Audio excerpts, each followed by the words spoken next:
আসসালামু আলাইকুম এভরিওয়ান, সবার কি অবস্থা, কেমন আছেন? Abu Bakar text tutorial YouTube চ্যানেলের ভিডিও নিয়মিত দেখার জন্য আপনাদেরকে জানাই অসংখ্য ধন্যবাদ। তো আজকে আপনাদের জন্য নিয়ে আসলাম নতুন একটা পিএলপি ফাইল। তো এই পিএলপি ফাইলটা কিভাবে কাস্টমাইজ করবেন সেটা আমি আপনাদেরকে দেখাবো। তো শুরুতেই আপনাদের প্রয়োজন হবে পিক্সেল ল্যাব অ্যাপস। তো পিক্সেল ল্যাব অ্যাপসটা প্লে স্টোরে পেয়ে যাবেন, ওখান থেকে ডাউনলোড করে নেবেন। আর ডাউনলোড করে ওপেন পিএলপিতে চাপ দিবেন।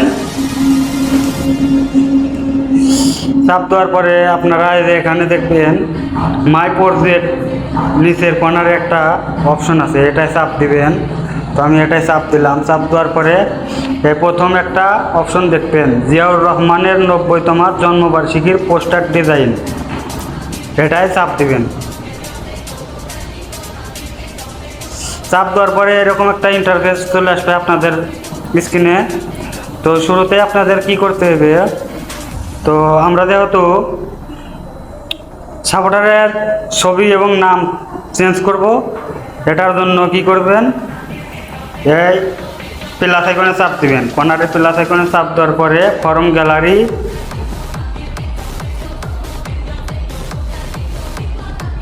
তারপরে এখান থেকে আপনাদের গ্যালারি থেকে একটা ব্যাকগ্রাউন্ড রিমুভ করা ছবি খুঁজে বের করে নেবেন। তো আমি এই ছবিটা নিয়ে নিলাম। নেওয়ার পরে এখানে এই কর্নারে চাপ দিয়ে ছবিটা ছোট বড় করতে পারবেন। আমি ছবিটা ছোট করে এখানে বসিয়ে দিলাম। বসিয়ে দেওয়ার পরে এই যে লেয়ার দেখছেন, উপরে 3 ডটের নিচে একটা লেয়ার অপশন আছে, এই লেয়ারে চাপ দিবেন। চাপ দেওয়ার পরে এই যে বাম সাইডে একটা ডট আছে, 8টি ডট আছে, এখানে চাপ দিয়ে ধরে এই ছবিটি আগের ছবিটির নিচে নিয়ে আসবেন। নিচে নিয়ে আসার পরে আগের ছবিটি ডিলিট করে দিবেন আর এই ছবিটি লক করে দেবেন। লক করে দেওয়ার পরে আবার লেয়ার অপশনে চাপ দিয়ে ব্যাকে চলে আসবেন। চলে আসার পরে আমাদের কি করতে হবে, আমাদের নামটা চেঞ্জ করতে হবে। নামটা চেঞ্জ করার জন্য কি করবেন, লেয়ার অপশনে যা নামটা খুঁজে বের করবেন। নামটা খুঁজে বের করে নামের লকটা ছাড়াবেন। ছাড়ানোর পরে লেয়ার অপশনে চাপ দিবেন, তার নামের উপর ডাবল টাচ করবেন, কিবোর্ড চলে আসবে, নামটা ডিলিট করে দিবেন। তারপরে আপনি আপনার যে নাম সেই নামটা বসিয়ে দেবেন। তো আমি আমার নামটা বসিয়ে দিলাম, মোহাম্মদ আবু বকর। বসিয়ে দেওয়ার পরে এখান থেকে ওকেতে চাপ দিবেন। ওকেতে চাপ দেওয়ার পরে নামটা বসে গেল। তো নামটা কালার চেঞ্জ করতে পারবেন আপনারা, এখানে চাপ দিয়ে এখান থেকে কালার চেঞ্জ করতে পারবেন, বিভিন্ন ধরনের কালার। তো আমি কালো কালারটাই রাখলাম, ব্ল্যাক।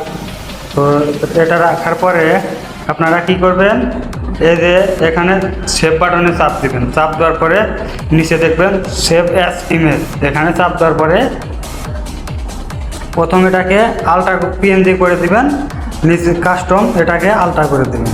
তারপরে সেভ টু গ্যালারিতে চাপ দিবেন, আপনাদের ছবিটি সেভ হয়ে গ্যালারিতে চলে যাবে। তো আপনাদের ছবিটি সেভ হয়ে গ্যালারিতে চলে গেছে। তো আজকের মতো আমার এই ভিডিওটা এই পর্যন্তই। তো পরবর্তী ভিডিওটা কোন বিষয় চাচ্ছেন প্লিজ কমেন্ট করে জানাবেন। আর এই পিএলপি ফাইলটা পেতে হলে আমাদের হোয়াটসঅ্যাপ নাম্বারে যোগাযোগ করবেন। আর ইউটিউব চ্যানেলের লিঙ্ক দেওয়া থাকবে কমেন্ট বক্সে, ওখান থেকে ইউটিউব চ্যানেলে জয়েন হয়ে আমাদের সাবস্ক্রাইব করে রাখবেন, তাহলে নতুন নতুন ভিডিও আপনাদের মাঝে চলে যাবে।